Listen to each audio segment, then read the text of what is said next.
interesting. They once again, McGill Center for Studies in Aging up in Canada, the relationship between penile vaginal intercourse and memory, it says that basically women that get more vaginal sex, heterosexual vaginal sex, have improved memory for, this is funny, short-term memory for experiences and names, but not faces. So I'm sitting here going, oh, so there's so many, they can't remember the face, but they can, by golly, recall their names. I thought that was funny. So maybe endorphins have something to do with memory? Unclear, but I just thought... Because I always talk about those lovely little endorphins, right? Oh, yeah. Yeah. So a couple of surveys have come out, and this one, the Dating in America survey, I think one of the funniest things I ever saw. I mean, this is so symptomatic of where we are right now as society. You can have sex before the first date. And I have yet another survey about sex before the first date, which I'm going chicken, egg, chicken. Okay, whatever. We'll talk about that in a minute. But by God, don't have a cracked phone screen, because that just puts you into the low class pile. A cracked phone screen is like something that makes women think less of men. Is that freaking hilarious or what?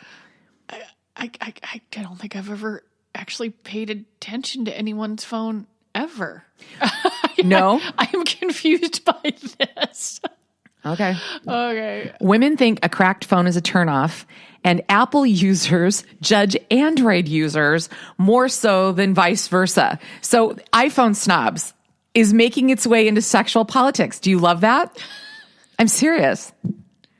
Well, I suppose it's no different of wanting a fancy car versus an unfancy car.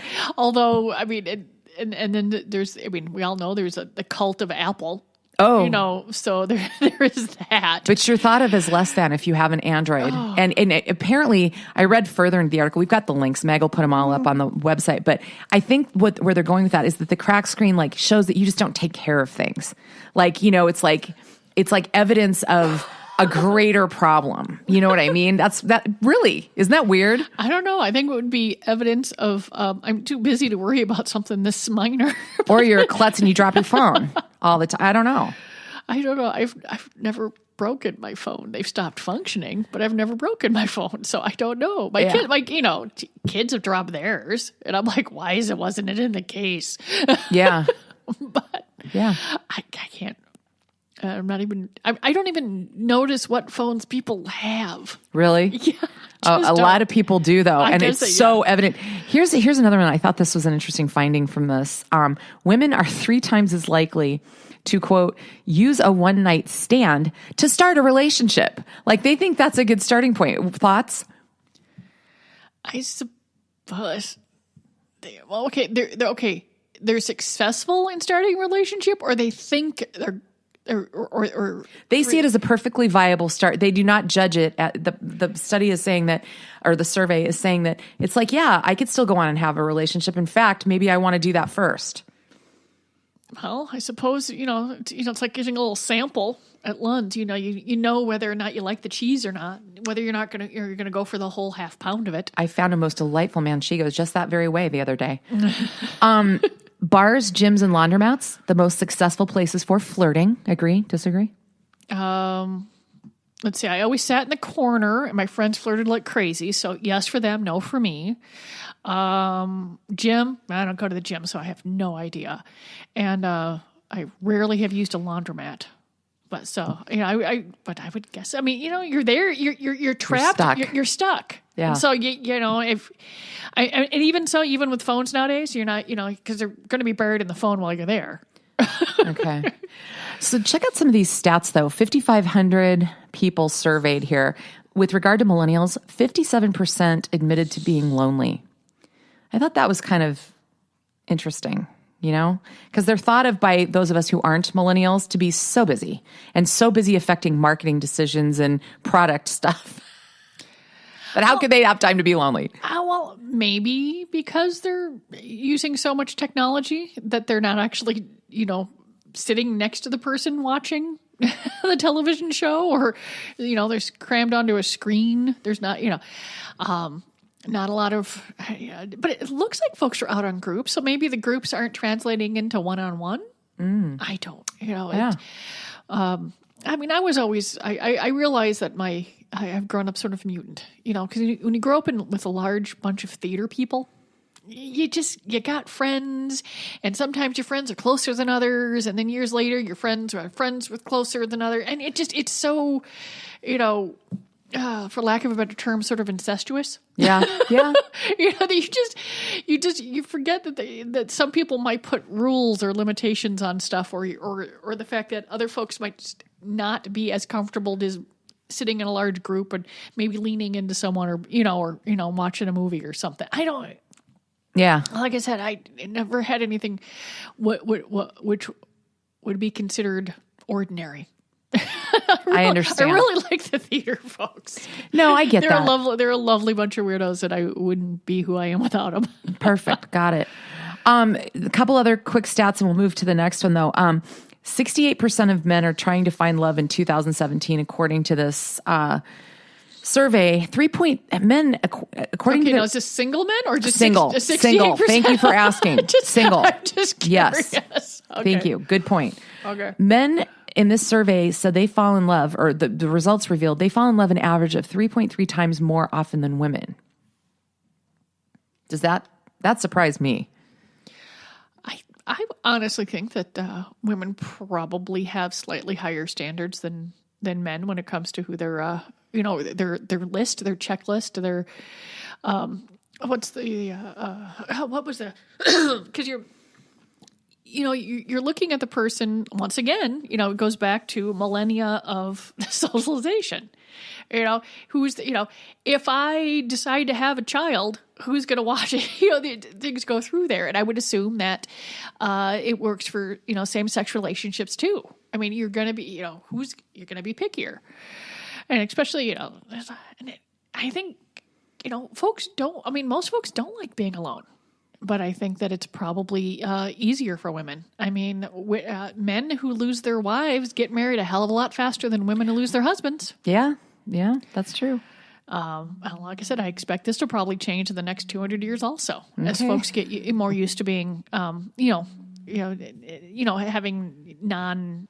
that just the business of life becomes ungendered to a certain extent. Yeah. Yeah. Kind of interesting.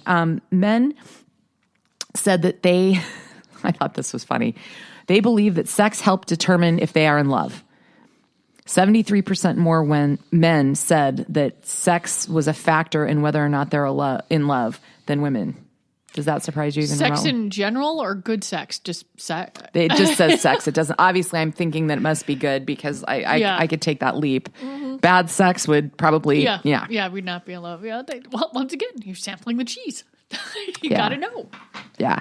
So this is finally with regard to espousing advice regarding dating.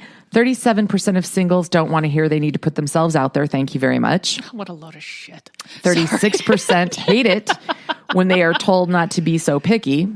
Fair. That. You can be as picky as you damn well want. Exactly. 65% agree they don't find dating advice useful.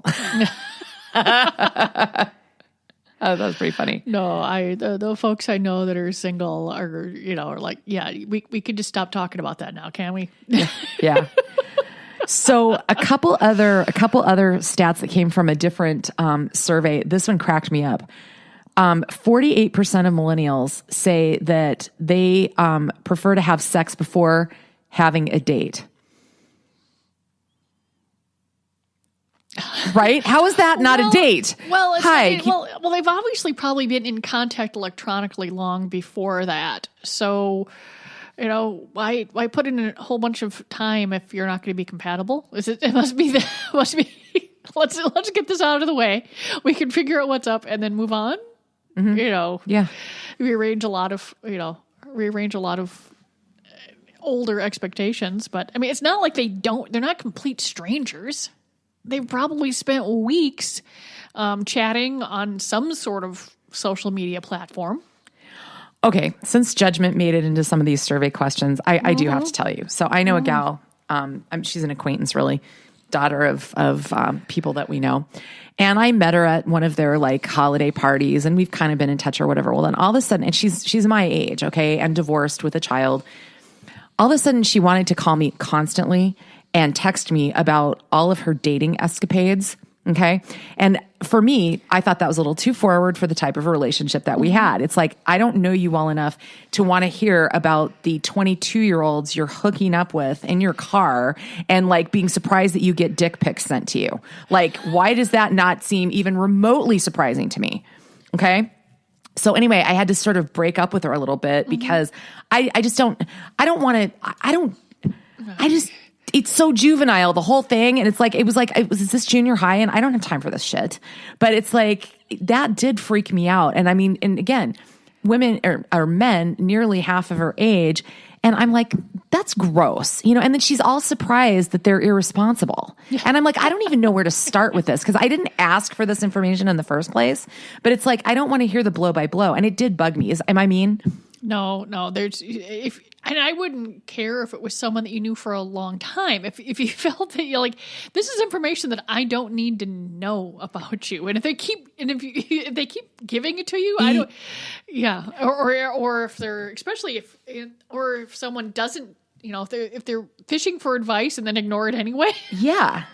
Well, and it's like I didn't feel like I knew her well enough to go, are you fucking surprised that a 22-year-old is indecisive and flaky? Like, really?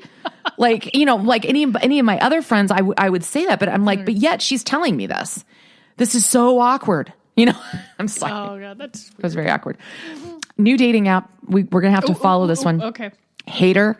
Have you heard of this one? Is this the one where you get joined by the things you hate? Yes. Mutual hatred for things. I find that hilarious. I really do think that's important because people have very, very strong things about whether or not. Do you want to go to a baseball game or not? Do you like musicals? Are you Star Trek or Star Wars? I mean, Pepsi or Coke? Yeah, I mean, it sounds weird, but these things are important too. They are. Whether I would have thought, I don't know how I suppose that you don't list, oh, by the way, these are isn't that like the deal breaker section in some of the other stuff? Yeah. And it's funny. I had to make my own deal breaker section when I was on Match. I put a list of deal breakers.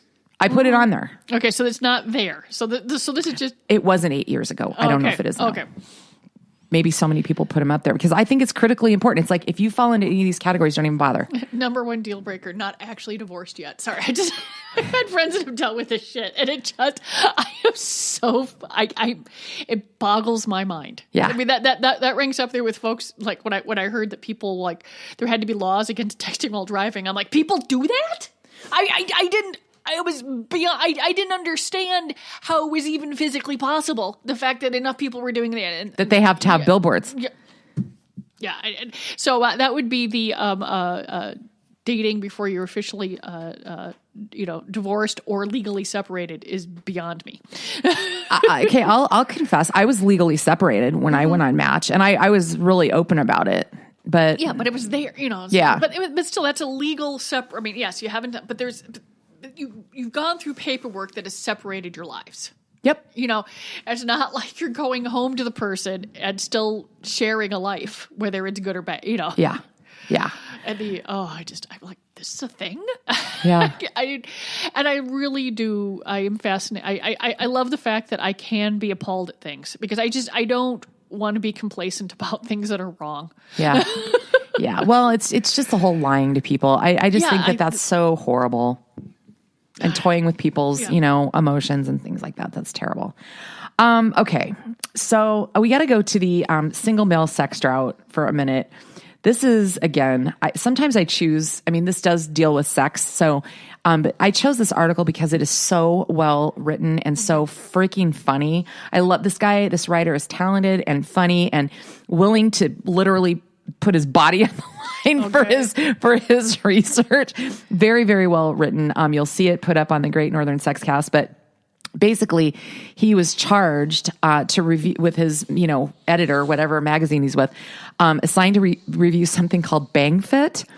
It's a sex as a workout program created by Pornhub, which we talk about Pornhub all the time. Mm-hmm. They've had the reality show about, so you want to be a porn star, stuff like that. And he was single, and he said, I was an intrepid freelance writer and general sex and fitness enthusiast.